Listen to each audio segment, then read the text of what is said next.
Au Allez, revoir. 9h21, tout de suite, nous allons cette fois-ci à Marseille. Là-bas, le feu n'est toujours pas fixé, il continue de progresser. Nous sommes dans le 16e arrondissement de Marseille. C'est à l'ouest de Marseille. C'est là que l'incendie a été particulièrement virulent. Nadia Boulinseur, bonjour.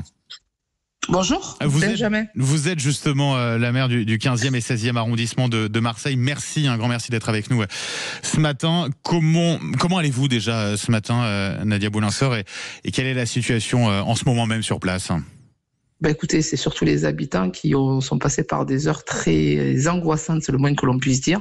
Donc aujourd'hui, c'est revenu un petit peu à la normale, j'ai envie de dire, dans le sens où ça circule assez normalement, ce qui n'était pas le cas hier, où on a déconfiné depuis 7h15 ce matin, où les gens, donc aujourd'hui, peuvent se déplacer, même si c'est encore compliqué, notamment aux abords de la cité La Castellane, parce que je dois dire que les habitants ont dû laisser leur véhicule pour rentrer à pied pour ceux qui rentraient dans la cité La Castellane, mais dire surtout, bien sûr, remercier les sapeurs, les marins-pompiers qui ont fait un travail formidable dans des conditions très compliquées, notamment avec le vent. Et puis surtout dire que les habitants, ils ont été remarquables. Parce que vous savez, les flammes étaient vraiment au bord de la cité La Castellane. La Castellane, c'est 6000 habitants. Et ils ont respecté les règles et les consignes de confinement. Je ne veux même pas imaginer ce qui se serait passé si 6000 habitants avaient quitté une cité comme la cité La Castellane. Ça n'a pas été le cas. Les gens ont respecté, les habitants ont respecté les consignes de confinement, même si c'était pas toujours facile, parce que il y a certains habitants, et notamment ceux de l'Estac, qui avaient des feux dans leur jardin, mais qui ont quand même, pour la plupart, après bien évidemment, il y a ceux qui ont fait le choix de quitter leur logement. Je sais que notamment, il y avait une auditrice ce matin sur BFM qui disait qu'elle avait fait le choix, malgré le danger, de quitter sa maison, mais c'était vraiment à la marge. Mais dire qu'aujourd'hui, on peut quand même se satisfaire de dire qu'il n'y a aucune victime, et ça, c'est quand même, compte tenu de l'ampleur de l'incendie, ça relève, je dirais, ah oui, franchement, je veux dire, voilà, ça relève du miracle. Croiser les doigts, voilà, bien exactement. Évidemment. Voilà. Mais ça relève aussi du professionnalisme des sapeurs-pompiers qui ont quand même. Et puis vous savez, pour ceux qui connaissent l'Estac, pratiquer dans des endroits comme la Montée Pichou, comme les Abandonnés, c'est très très compliqué. C'est un secteur qui est très végétalisé en plus. Ouais. Exactement, très végétalisé. C'est ce qui explique d'ailleurs comment le feu a pris très vite, et notamment lotissement, les restants qui est plus haut, qui se trouve encore plus haut que la Castellane, où là ils ont été impactés, où il a fallu effectivement les évacuer. Il y a vraiment eu une très grande solidarité sur le territoire, et notamment, vous savez, il y a l'entreprise Lafarge qui a permis aux sapeurs-pompiers de prendre le demi-échangeur, qui est un demi-échangeur privé, pour pouvoir accéder plus rapidement sur le haut du 16e,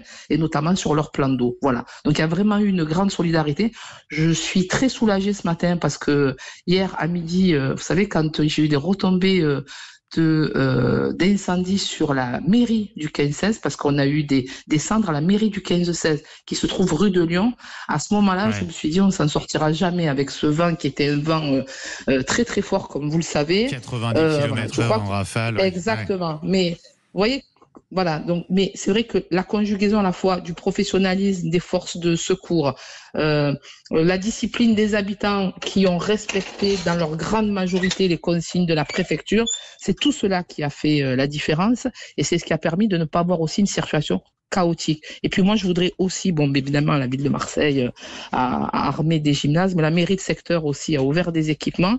Et nous avons gardé les enfants dans les centres aérés jusqu'à près de 22 heures, parce que les parents étaient bloqués dans les embouteillages. Donc voilà. Donc et un certain nombre de parents également confinés, quoi. Il y avait cette fumée aussi. Ah, complètement. Et nous, on a appelé tous les parents en leur disant, ne vous inquiétez pas, surtout ne faites pas, ne soyez pas imprudents, prenez votre temps.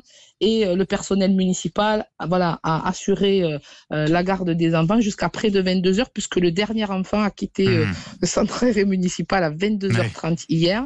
Voilà, c'est tout cela qui a fait qu'aujourd'hui, je pense qu'on peut se satisfaire, malgré les dégâts sur les 750 hectares, malgré les dégâts sur les maisons, parce qu'aujourd'hui, vraisemblablement, il y a une dizaine de maisons qui sont identifiées, même si c'est pas quelque chose de très exhaustif au moment où nous parlons, qui ont été impactés. Mais je crois qu'on peut se satisfaire de dire que nous n'avons pas de victimes, que nous n'avons surtout pas de victimes humaines, et c'est ce que nous devons. ce bilan, voilà.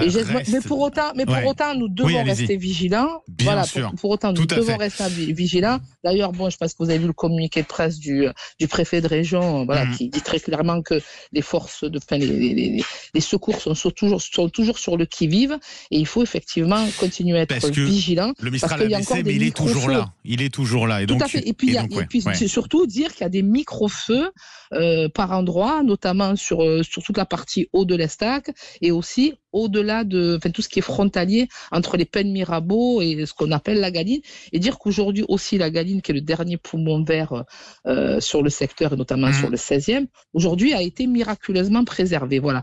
Donc effectivement, vous savez, moi je suis d'une nature optimiste, on voit le verre à moitié plein ou le verre à moitié vide. Je préfère effectivement avoir une vision du verre à moitié plein. Voilà. Pour autant, effectivement, les personnes qui ont été évacuées et qui doivent regagner leur logement, ça va être très dur pour ces personnes de constater l'ampleur des dégâts sur leur maison, ou sur leur appartement, quel que soit leur lieu d'habitation. Mais je crois qu'on revient franchement de très très très loin. Et je crois que hier, au même moment, on ne pouvait pas imaginer. On ne pouvait pas imaginer qu'on s'en sortirait aussi bien malgré tout, et malgré tout qui nous attend sur le territoire. Bravo aux pompiers, mais vraiment, bravo aux pompiers, bravo aux habitants. Et bravo aux élus aussi. Franchement.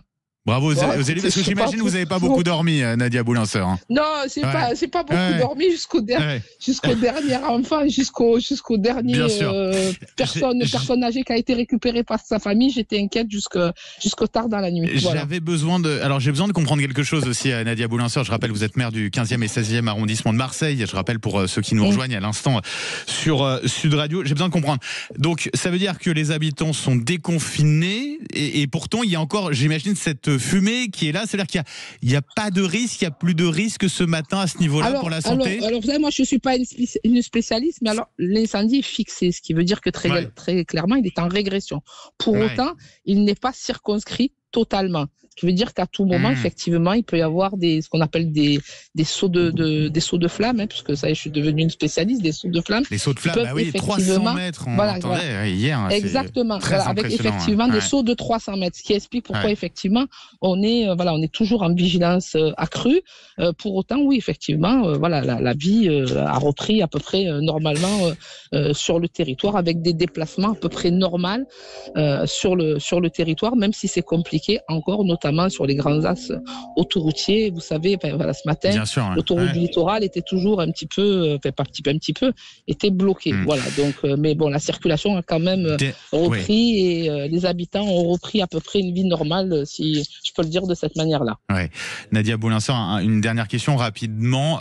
Encore des habitants dans les gymnases, ceux qui ont été évacués sont toujours dans les gymnases, c'est ça? Alors pour la plus grande majorité, parce qu'il faut dire quand même les choses, pour la plus grande majorité, ils ont été pris en charge par leur famille et par leurs amis. Oui, d'accord. Donc sur les 400 évacués par les forces, par les secours, sur les 400, la majorité sont chez leur famille, chez leurs amis. Donc il y en a quand même très peu dans les équipements municipaux au moment où nous parlons.